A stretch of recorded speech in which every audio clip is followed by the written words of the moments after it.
తిరుమల వివాదంపై తెలంగాణ మంత్రి కొండా సురేఖ సంచలన వ్యాఖ్యలు చేశారు. తెలంగాణ మంత్రులు ఎమ్మెల్యేలు ఇచ్చే సిఫార్సు లేఖలను టీడీటీ స్వీకరించడం లేదని ఆరోపించారు. టీడీటీ తెలంగాణ భక్తుల మీద ప్రత్యేక దృష్టి సారించి ప్రాధాన్యత ఇవ్వాలని సూచించారు. అప్పట్లో తమ దురదృష్టం వల్ల శ్రీశైలాన్ని కోల్పోయి ఆంధ్రాకు ఇవ్వాల్సి వచ్చిందన్నారు. తెలంగాణ నుంచి టీడీటీకి అధిక రాబడి వస్తుందని, టీడీటీ తెలంగాణలో ధర్మ ప్రచారానికి నిధులు కేటాయించాలని ఆమె కోరారు. మా దురదృష్టం ఏంటంటే అంతకుముందు మా తెలంగాణలో అంతా కలిసినప్పుడు మాకుండేది గుడి. మేము శ్రీశైలం గుడిని విడిపోవడం వలన కోల్పోయినా కూడా మాకు ఈ భక్తి అయితే మాకు ఎప్పుడు కూడా ఉంటుంది.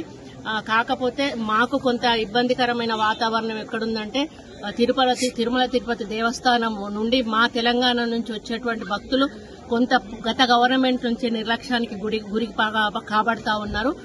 ఆ విషయంలో మేము ఇప్పుడు ప్రస్తుత గవర్నమెంట్ తో మంతనాలు జరుపుతా ఉన్నాము. గతంలో తెలుగుదేశం ప్రభుత్వం ఉన్నప్పుడు అధికారంలో ఉన్నప్పుడు ఎక్కువగా ఉన్నాయి. కళ్యాణ మండపాలు గ్రామాన కూడా అడుగుతా ఉన్నారు. కాబట్టి టీటీడీ వారు తలుచుకుంటే ఇవన్నీ కూడా జరిగే అవకాశం ఉంటుంది. కాబట్టి వారు తప్పకుండా ఒప్పుకొని మా తెలంగాణకు ఒక ప్రత్యేకమైనటువంటి నమ్మకాన్ని కలిగించి మా మీద ఒక ప్రత్యేక దృష్టి సారిస్తారని ఆశిస్తూ స్వామివారికి దర్శనం చాలా బాగా అయింది. మళ్ళీ వారు మమ్మల్ని త్వరలోనే రప్పించుకొచ్చారని ఆశిస్తూ సెలవు. Please like and share, subscribe to BCN Telugu News. Please like, share and subscribe to BCN Telugu News.